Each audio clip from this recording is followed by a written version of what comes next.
Hi guys! Welcome back sa ating panibagong video.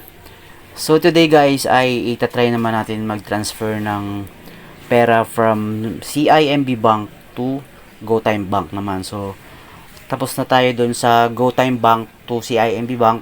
So hindi naman siya delay. Na-receive natin yung pera. And then ngayon naman is try naman natin mag-transfer from CIMB Bank to GoTime Bank. So, ang gagawin niya muna natin is i-copy lang muna natin yung account natin sa GoTime Bank para dire-diretso na pag nag-open tayo ng CIMB Bank. So, ito yung account natin sa GoTime Bank. Yung dashboard natin ay wala naman siyang laman, so zero na. And gagawin natin, kopyahin ko muna yung account number ng aking GoTime Bank.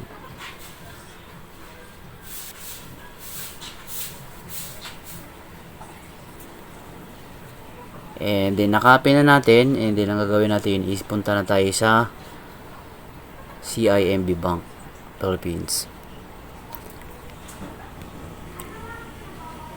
So, ito na yung dashboard natin sa ating CIMB Bank. So, wait lang natin mag-refresh. Alam ko may laman to eh. Wait lang natin.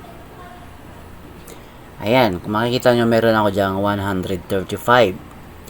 So, ang gagawin natin is transfer. And then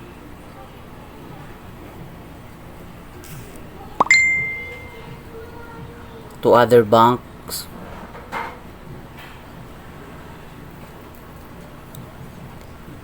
And then i-search natin dito yung GoTime Bank.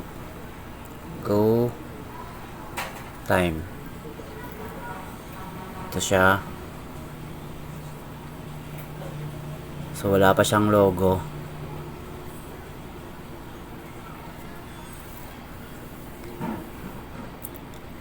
And then dito ilagay nyo lang yung account name, account number, and then yung amount. So kung makikita nyo dito guys, from CIMB to GoTime Bank, wala tayong babayaran, no transaction fee. Yun ang kinagandahan ng CIMB Bank.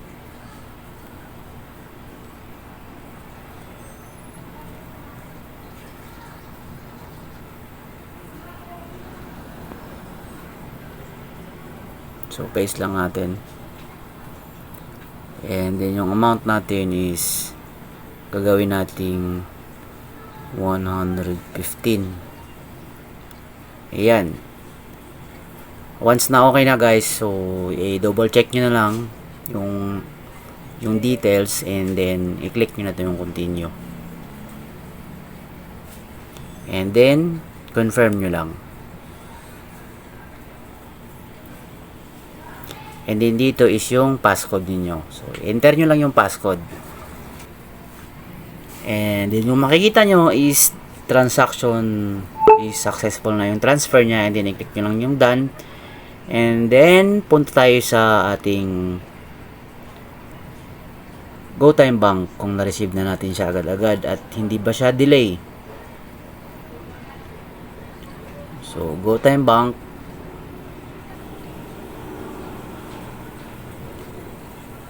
Yan guys, kung makikita nyo, meron na siyang 115. So, na-receive natin yung pera from CIMB Bank to GoTime Bank. So, walang transaction fee. Ayun ang kinagandahan ng CIMB.